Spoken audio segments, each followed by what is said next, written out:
Huh. Those zip ties worked a treat.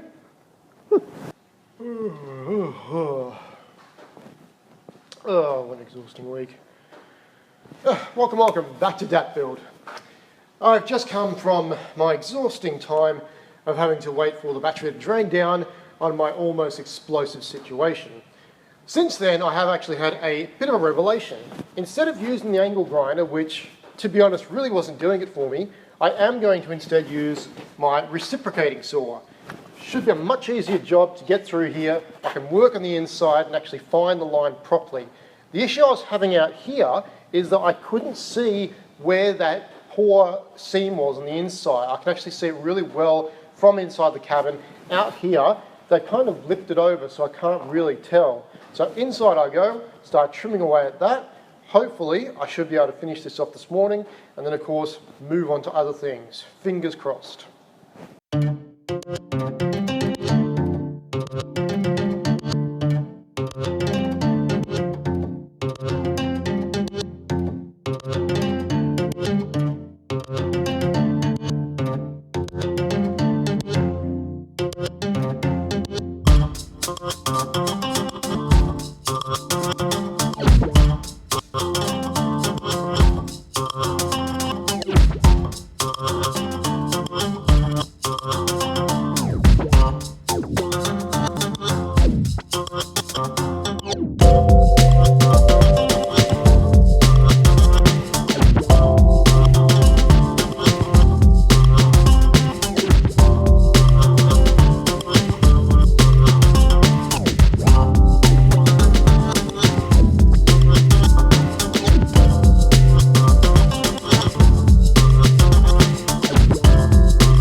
Am I glad that's over?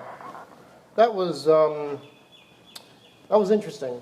Not as elegant as I would have liked. It kind of did skew in a couple of directions. Luckily, being fiberglass, relatively easy to repair. Stitching up metal is a different story. Rebonding fiberglass, well, not too bad. So, even though I did make a bit of a hackery of it, what's new for this car, unfortunately, it has actually turned out reasonably well to the point where now it does split in half. Luckily, my friend Mr. Daniels decided to join me after the whole dilemma was over, and of course now we can see a bit of daylight through there, which is great. I do have to do a bit of cleanup because I still have a bit of a ridge around that entire section there. I've got to try and figure out a better way of doing that. I don't want to continue to hack up the fiberglass anymore than what I've already done. With that being said, I'll figure that out, crack on with it, and then we can get to a point of moving the body back and forward. I've already done a bit of that with the actual setup it's already at. Luckily there doesn't seem to be any fouling, so there's no cracking, there's no separation if I do lift it. It doesn't have a lot to give going backwards, but I don't want to go backwards. I do of course want to go forwards.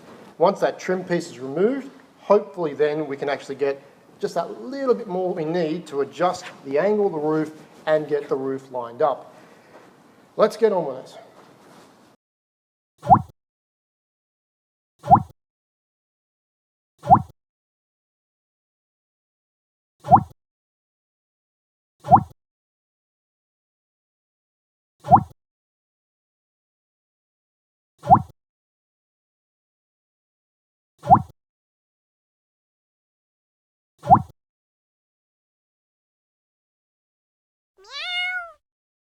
My hacker job is complete. I have contributed to this car, much like the previous owner who tried to assemble it, and made a right royal hash of it. I've done so much to the point of actually cutting out a section of the body which obviously wasn't supposed to be, so now there's a bit of patch-up work there. Anyway, that can be fixed. As with everything else that needs to be done, I'm missing giant chunks out of the side here. I believe a tiny bit that I unfortunately did is not the biggest problem.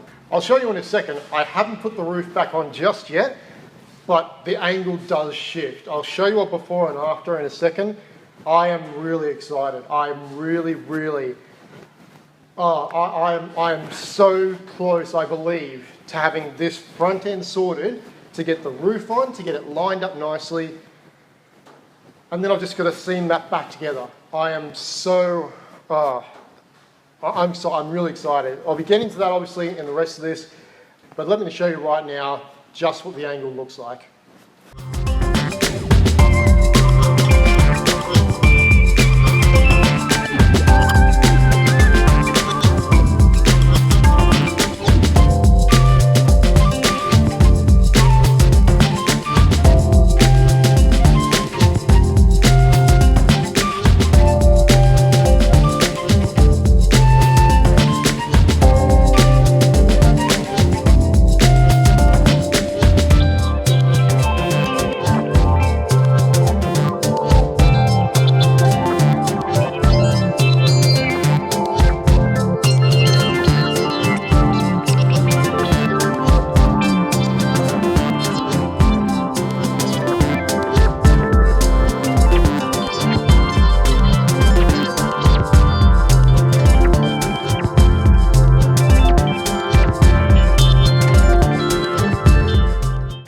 So I thought I'd do a test fit of the roof now that the front end has been adjusted. Has it changed anything? No, not really. It is a little more forward, obviously because this is on a slight slant now, still not anywhere near as much as what I need it to be, but this has come forward slightly. The B-pillar section is a bit closer. Add to that, the rear overhang isn't as severe. It still needs work. Obviously, as mentioned before, these frame rails are not fitted properly. There is a concave on them.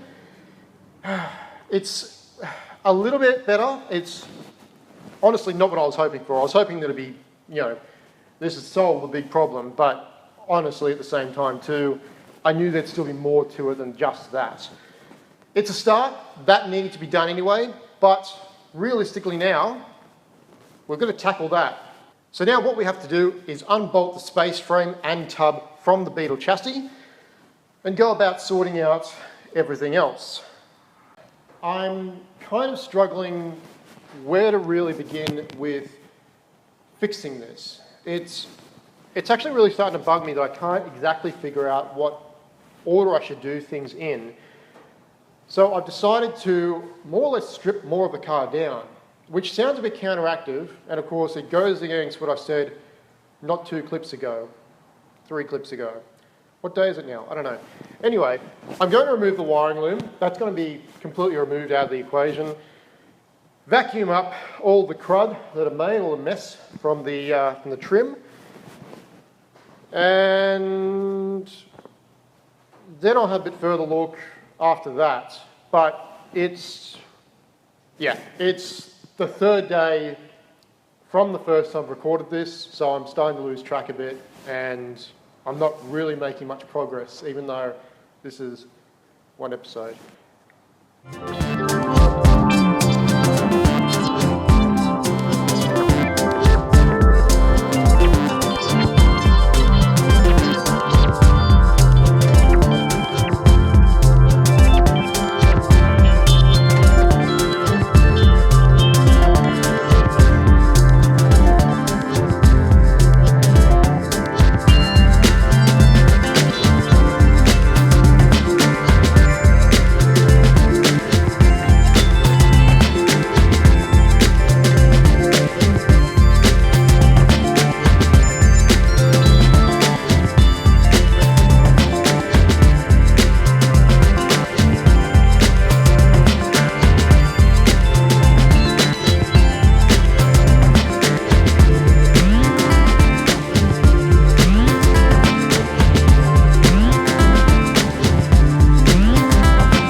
So that is this entire mess out of the car now, which makes things so much simpler moving around. I probably should have done this earlier, but I was still hopeful I'd get the car into a driving mechanical state.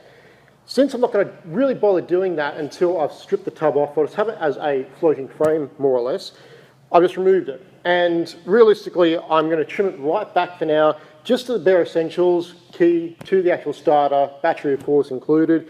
Everything else is junk at this point in time, and I'm not going to reuse any of it. It's not really up to par with the standards that I have for an electrical system. This is old technique. This is really, really old wiring, and they just added and added to it, and it's a mess. It really is just a rat's nest. This will go. So that's one thing sorted now. Moving on, we'll see what's next. Well, that's going to do it again today, guys. Thank you very much for joining me. As always, like, subscribe, comment below, etc. Tell your friends, tell your family, tell your neighbour who you're having a dispute with over the fact that Santa Claus preferred Pepsi over Coca-Cola. Anyway, until next time, guys, cheers.